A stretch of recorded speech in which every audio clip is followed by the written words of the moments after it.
Salah satu motor pertumbuhan ekonomi nasional adalah hobi belanja masyarakat Indonesia. Jangan tersindir kalau Anda hobi berbelanja. Bahkan rilis Nielsen Global Survey for Consumer Confidence and Spending Intention maksud saya, hingga akhir tahun 2015, hobi belanja konsumen Indonesia masuk posisi 3 besar di dunia. Indeks kepercayaan konsumen RI tercatat di skor 115 poin, lebih rendah daripada India dan Filipina yang masing-masing ada di 131 poin dan 117 poin. Masih tinggi Indonesia. Lalu seperti apa komposisi pengeluaran mayoritas masyarakat Indonesia, negara hobi belanja? Saya ulas lebih lengkap untuk Anda. Kita lihat terlebih dahulu mengenai data terakhir dari Bank Indonesia. Ini adalah data yang diperoleh kita lihat hingga 4 bulan terakhir, utamanya dari April 2016. Namun sebelumnya, saya ingin melihat terlebih dahulu bagaimana ada dua rentang bila Anda melihat di sini. Rentang optimis dan rentang pesimis. Rentang yang dimaksud oleh Bank Indonesia optimistis tersebut adalah apa yang kita peroleh sepanjang tahun 2016. Kita masih pada posisi aman meskipun kita lihat dibandingkan Maret, April terjadi penurunan meskipun sangat tipis. Kita di 109 skornya, sementara pada Maret kita berada di 109,8. Ada penurunan untuk konsumsi, padahal konsumsi menurut data BPS terakhir menunjukkan dia menopang sekitar 56% lebih untuk pertumbuhan ekonomi nasional. Begitu tergantungnya pemerintah ataupun juga ekonomi nasional atas hobi ataupun doyannya belanja masyarakat Indonesia. Dan ada beberapa faktor di sini yang bisa kita saksikan. Kenaikan harga BBM pada tahun 2014 ternyata tidak memupuskan hobi belanja masyarakat Indonesia. Kita masih berada dalam rentang optimistis. Kita lihat selanjutnya penurunan harga BBM di tahun 2015 pada sekitar awal tahun kita lihat justru membuat masyarakat Indonesia memang terjadi sedikit penurunan untuk belanja, itu di poin 107,4. Namun ternyata meningkat kembali. Seiring dengan waktu meningkat kembali dan kita lihat penurunan harga BBM, gas dan tarif listrik dilakukan justru masyarakat Indonesia mengalami pesimistis untuk belanja di bulan-bulan tersebut. Namun kita beranjak naik menjelang akhir tahun 2015. Akhir tahun biasanya kita akan banyak belanja, kita akan banyak liburan, kita akan tergoda dengan sale-sale yang ditawarkan oleh perusahaan-perusahaan retail sehingga tren belanja juga mengalami peningkatan di level optimistis. Kemudian kita lihat pada Februari kita mencapai puncaknya, itu ada Januari juga kita terjadi penurunan harga BBM dan ini menjadi krusial. Kita lihat yang bergaris berwarna krem ini menunjukkan bagaimana penurunan harga BBM ternyata membuat masyarakat Indonesia memigrasikan pengeluarannya. Dari sebelumnya mungkin untuk membeli BBM ketika ada penurunan nilai ataupun akumulasi tersebut bisa digeser untuk membeli ataupun berbelanja. Terjadi penurunan memang pada kuartal ataupun juga hingga April 2016, tapi kita akan lebih spesifik. Apa sesungguhnya yang membuat tren ataupun juga hobi belanja masyarakat Indonesia mengalami penurunan? Ternyata kondisi ekonomi terkini mempengaruhi masyarakat Indonesia untuk lebih memilih saving misalnya ataupun untuk menabung. Namun ada data yang menarik yang ingin saya sedikit lihat. Ini menjadi 3, indeks kondisi ekonomi terkini dari penghasilan saat ini, kemudian ketersediaan lapangan kerja dan waktu beli barang tahan lama. Saya ajak Anda untuk melihat lebih dekat, ada yang disebut dengan penghasilan saat ini. Kita lihat dari bulan per bulan, dari Februari, Maret, April hingga April terjadi sesungguhnya penghasilan saat ini mengalami penurunan. Dari 115 turun menjadi 110,9. Padahal bila kita bergeser ke ketersediaan tenaga kerja justru mengalami peningkatan meskipun sangat tipis. Dari 79,3 naik menjadi 80. Apa yang terjadi? Beberapa ekonom ataupun juga analis menyatakan memang ketersediaan tenaga kerja bisa bertambah, ada lapangan kerja baru. Namun kita lihat penghasilan mereka justru mengalami penurunan.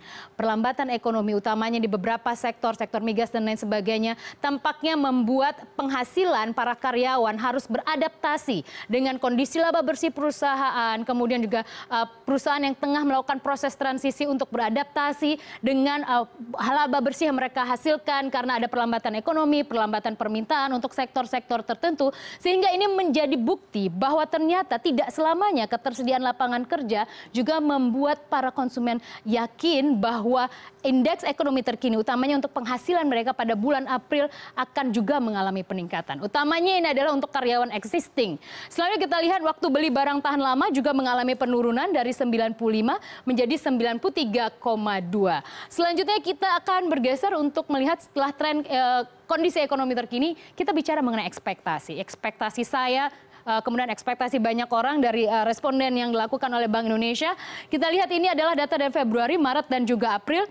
Ada ekspektasi penghasilan. Jadi seberapa optimistis sesungguhnya masyarakat Indonesia atau konsumen Indonesia yang hobi belanja tadi yakin bahwa mereka akan mendapatkan pendapatan ataupun penghasilan yang lebih baik ke depan. Kita lihat ekspektasinya justru pada April mengalami penurunan dari 138,6 menurun menjadi 137,7.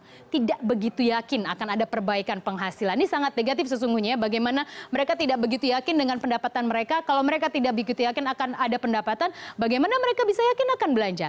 Kalau mereka tidak belanja, 56% yang menopang ekonomi nasional, bagaimana itu akan terus tumbuh menjadi salah satu motor ekonomi nasional. Selanjutnya kita lihat ekspektasi ketenagaan kerja memang mengalami kenaikan. Ini yang saya sebutkan tadi, ini yang menarik. Akan ada lapangan pekerjaan, tapi jangan berharap dulu bahwa mereka yakin mereka akan mendapatkan penghasilan sesuai yang mereka ekspektasi.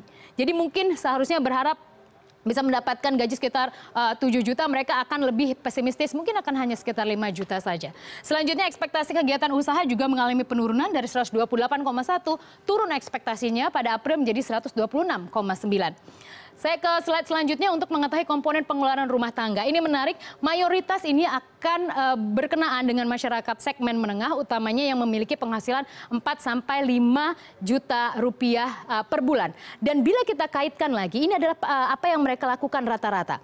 Cicilan pinjaman adalah yang berwarna pink, kemudian tabungan nanti adalah yang garisnya berwarna hijau, kemudian yang untuk konsumsi nanti adalah yang paling atas. Kita akan lihat yang paling banyak mereka keluarkan porsi untuk pendapatan per bulan adalah yang ada di konsumsi. Jadi paling rajin belanja, memiliki porsi sekitar 68,8%, meskipun mengalami sedikit penurunan daripada Maret misalnya, tapi ini tetap menjadi salah satu mayoritas. Jadi bayangkan dari 100% belanja ataupun juga pendapatan ataupun penghasilan yang mereka miliki, 68% mereka belanjakan. Untuk apa?